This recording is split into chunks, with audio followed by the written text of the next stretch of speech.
Hello, welcome to this week's hashtag Toe to Toe. I am absolutely delighted to say the guest this week is Ramla Ali. I'm very much looking forward to talking to you. We are going to get into more detail on the podcast later on today. Pleasure having you as always, Andy. I'm looking forward to talking to you. Big I week. see you every week though. Well, of course, yeah, but it never gets old, does it? Let's be honest. Not for me. As I said, we will get into more detail, but what got you into boxing? Just like most people, just to lose weight for fitness reasons. I was fairly young when I started boxing, about 13, and was bullied quite a bit in school for being overweight, so I got into boxing. What was it like when you first walked into the gym? It was really scary. Was it? So scary. Well, I went to an all-girls school, so I walked into the gym and it was just a bunch of men, like angry men, and it was really, really intimidating. But I just kept going back out of sheer pride. Which gym was that? It was a gym, so I don't remember the name, but it was part of a church, so it was like a community centre. Okay. At the back of a church. It was in East Ham. It's closed down now because I went to go look for it the other day and it's closed down. Okay, I live around there. That's why I asked, because I thought I might know it. But yeah, So I wasn't aware of the So I was on clubs around there. I was on really. Sibley Grove. So it was like 2 roads down from Sibley Grove. Okay, I know what you mean. If you know, do you know the church that I'm talking about? Yeah. So it's just behind the church. Okay, Yeah. It's amazing. These places crop up in all sorts of And that's locations. the beauty of them, though. It is. It is. Well, when I was younger, my brother was boxing and his gym was above a pub. So do you Yeah, remember that's fairly common. Ruskin Arms? Yeah. Yeah. He was training there. So obviously I couldn't go there, so I had to find somewhere else. Yeah. Like Andy said, they crop up in the weirdest and wonderful places. Let's get into this. Lindsay wants to know, who's your inspiration in boxing? That's got to be Katie Taylor. She's amazing. Yeah, she's an absolute delight to watch. It's like poetry watching her box, really. It's just flawless. So yeah, I wish I could box like that. In your time in the sport, what are the changes that you've seen in terms of women's boxing? Oh, it's grown so much since like the inclusion of women's boxing in the Olympics. There's just been such an influx of women taking up the sport, which is amazing. It means that there's more competition when you compete. It's more competition abroad internationally. You fight like pretty amazing girls on the international scene as well as a result, which is great. And the likes of Katie Taylor, Andy, we talk about it on the shows quite a lot, of when is it going to get to the stage where it is just boxing and it's not women's boxing? And whenever we watch Katie and yourself, Ramla, you're like, it's just boxing, right? I don't think we're too far away from that, because we've had 2 Olympic Games now and there will be 5 weight divisions for the women in Tokyo rather than 3. So your division, 57 kilos.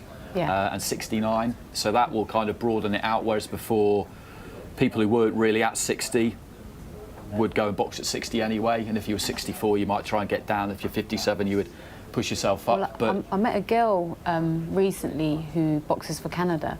She said to try and qualify for Rio, she was 54. She couldn't make 51, it was just too hard, so she stepped up to 60. I said, wow, that's amazing. And she said she'd weigh in at like 57, 58. So that must have been really hard, like taking punches of a 60-kilo girl, and you don't even weigh 60. Well, that's what people were doing as well, yeah. and with 69 kilos has been added too, and that's great, because previously it went 51, 60, 75. So if you were a 69 fighter, there's no way you're getting down to 60. But if you box at 75, you're giving away a stone basically, and it would discourage people from boxing at those weights. So that's 5 weight divisions, 100 female fighters in Tokyo compared to 36 in Rio. That's brilliant, so it's a massive, massive increase. Absolutely. Siege wants to know, what drives you to continue to box? What's the motivation? I think for me it's like I've always had this fear of being average, just like blending in with everyone else. I want to stand out. I want to be different. Where does that come from, do you think? I don't know. I think like since I was in school I always like blended in with everyone, and because I was bullied quite a bit, I have this passion to just be, I don't know, better, just not be average, be different, stand out. And I think, yeah, that's what drives me to continue to work hard, to improve on who I was the day before, And yeah, that's what does it for me. That's as good a reason as any. Florence has tweeted and saying, after Tokyo 2020, if you make it, fingers crossed, absolutely. What are your goals? Post? I would love to turn professional. So we were just talking about this earlier. I get no funding, so it'd be nice to earn from boxing for a change. So that is the goal post Olympics. How great would that be to see a turnover? It'd be brilliant. It's what we need to see as well. Definitely. Because professional boxing, women's professional boxing, it's definitely flourished since women's boxing was introduced into the Olympics. But you know, it's been going for a long time. You think of Jane Couch in the 90s. She was. This all started with her, really, professional boxing in the UK for the women, because she fought a court case to be allowed to do it. And if she hadn't done that, then who knows where we'd be. But you look at fighters like Von der Ward and Anne Wolf and Lucia Riker, they were massive fights, but they weren't in the UK. They were over in the USA, and that's what we want to. That's what we want to see. And that it did get to a point there where people weren't talking about men's and women's; they were just talking about boxing. And that's, the more women who turn pro, the more competition there is, the better the fights are. That's how we get there, I think. Absolutely. Laura wants to know, what's your biggest motivation that always makes you want to win? What is it in you? I don't like losing. I don't know who. I don't think anyone. I don't does, think anyone likes no. losing. So that is the motivation to win. Because boxing is not like other sports. There's one winner and one and you don't want to be the loser. So you want to be the winner. You want to be the one that feels like you're on cloud 9. So that is for me. I don't like losing. Have you always been quite a confident person? Not or has always. that come through the boxing? Yeah, I think my confidence has grown over the years. Definitely, I was always very shy and intimidated, and I think that's developed a lot more through boxing on the international scene, competing against like some of the best girls in the world, and knowing that you could share a ring with those types of girls obviously improves your confidence, and I think that's what's done it for me. Shuja wants to know, I know the story, but how did you convince your mother to let you keep boxing? Because you kept it secret for so long. For so long, yeah. I think the convincing didn't really come from me. It came from a family member. So my uncle, who since I think watching me, backed me, and he wanted to know what my fear was of, pushing forward. And I told him, I'm really scared of what my mum would think. And he said, well, he's going to speak with her and make sure she's supportive. And since that day, I kid you not, she's now my biggest fan. So I think for her, she was just worried about, I don't think any mum likes knowing that people are talking bad of their kids. So since that, and since she knows now that people are being quite supportive, she's really, really supportive. Who in your family did know? It was only my younger brother, so he would be the one I'd tell things to. He'd be the one that had helped me sneak out the house and make up excuses when I came home late from a competition. So if you came home a bit battered and bruised, yeah. Run upstairs. You just run upstairs and just try and hide under the bed so you can't really see the black eyes, and then. So how? So if you were going to a competition, what excuses would you say you were going to do? I'm going out to train. I'm going to go. No, so I was fortunate at the time. I was still in uni, so it'd just be like, I'm going on a uni trip for the day or for the week. A uni trip. A uni trip for the weekend, and that's how it was. It's a remarkable story. It's great. I love it because it's a throwback kind of story, because the story you've just given us there, if you go back 100 years to boxing in New York particularly, London to an extent, but particularly New York, you'd hear the same thing, but rather from a young Muslim woman, you'd hear it from a young Jewish kid, a man, because that's what they did. They hid it from their parents. And the Irish, the Italians, the Jews, huge boxing forces in New York at that point. And the Irish and the Italians, their parents weren't that fussy. Jewish parents absolutely did not want their boys to box. No way. So they all changed their names and they all lied about it. Benny Leonard, who was world lightweight champion in the 20s, one of the best lightweights of all time, same thing. And people would keep his cover, and then they let it slip one day, and there was hell to pay in the Leonard household. But that's how it went. And so 100 years later, we've got the same kind of situation. It's a well-trodden route. But I think as well, the determination to do it, and you hid it for so long, having that there stands you in so much good stead going forward, because that's what you want to do, and you'll do it at all, at any cost. Really. At any cost, yeah. You can't. I just didn't want to let something stand in the way of something that I loved. So just keep everyone happy. Just, as they say, ignorance is bliss. So if she didn't know, she was happy. So. Well, she knows now. Thankfully. Lola says, you're an inspiration to many. Do you ever worry about the pressure of succeeding?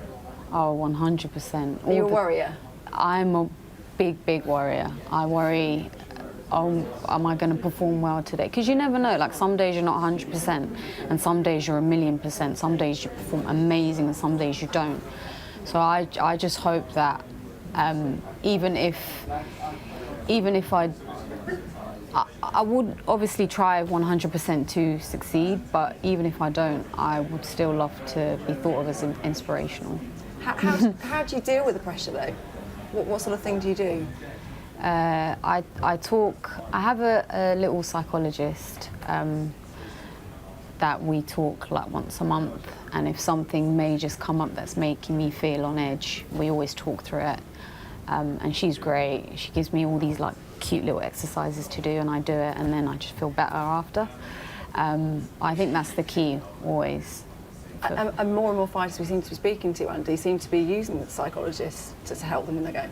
Yeah, absolutely. And I think one of the key things is kind of working out what you can control and what you can't, and how to control the controllables and try your best to let go of things that you can't. And one thing you can't control is what people say about you. Yeah, but the only thing you can control is how hard you train. So you can only do as best as you can. And I always give 100% in everything that I do. And boxing is a strange sport, and there are other things you can't control. You've just been boxing in Bulgaria, and you drew a Bulgarian fighter in the first round. You went to the cards and you didn't get it. Of course you didn't get it. Of course, that's how it works. Yeah. Unfortunately, it shouldn't, but that's how it works. And that's the fact of life, and you just hope that it doesn't happen at a crucial point. But if it does, then some people won't understand. People don't understand the world you're in. A lot of the people don't, and there's not much you can do about that, really. Yeah, Heather Hardy tweeted the other day about judges,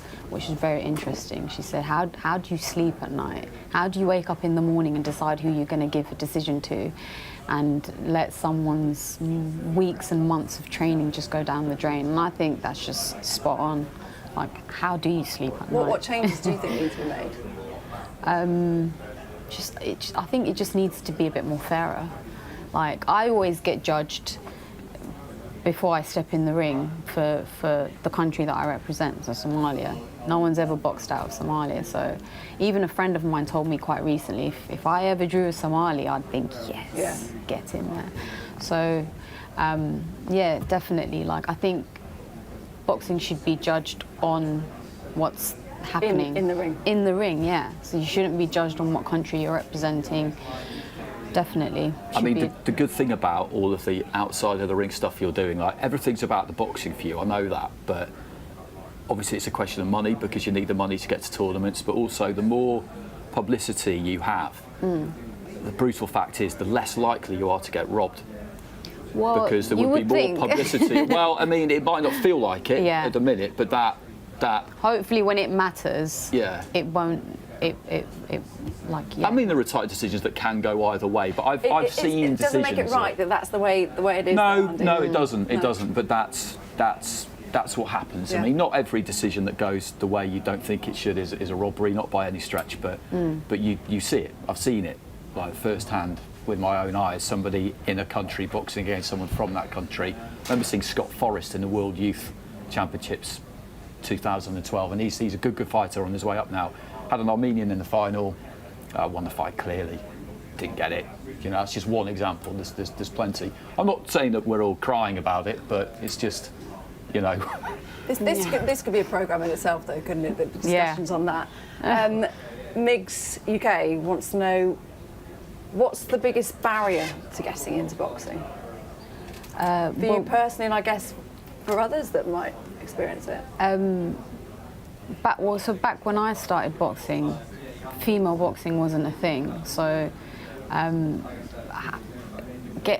finding a coach to teach me how to box was really hard. Finding a gym that you could go into, I guess. Well, no, even the gym I went into, I was ignored for ages because nobody took an interest in women's boxing.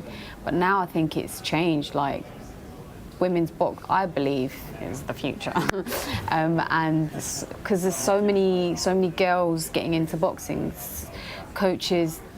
more coaches like want to teach women, I think. So I don't think it's as bad as what it used to be.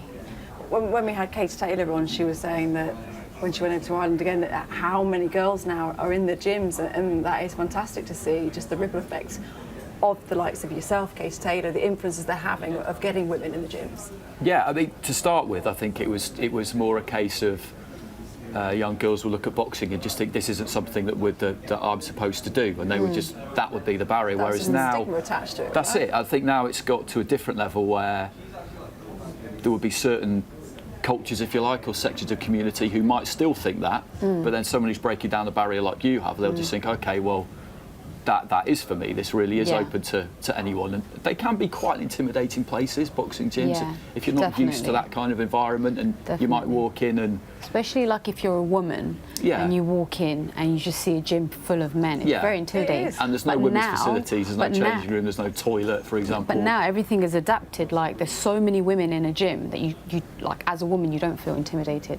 More gyms are having female changing rooms, which is amazing.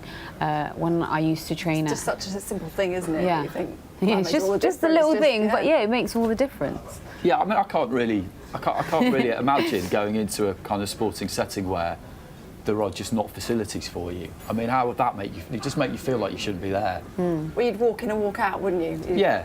You just, I mean, it's changing. It's My very changing. first gym had no women's changing rooms, and obviously I couldn't go home looking the way I did, so I had to wait for all the men to get changed and showered, then I could go in, and it was just forever. It was horrible, but yeah, now it's different. Yeah. We're getting there, I think. We're getting there slowly. So much more to talk about with you, and we will be doing that on the podcast later on today, which will be available on iTunes. Thank you both though for now, and we'll see you next week. Sky Sports. Feel it all.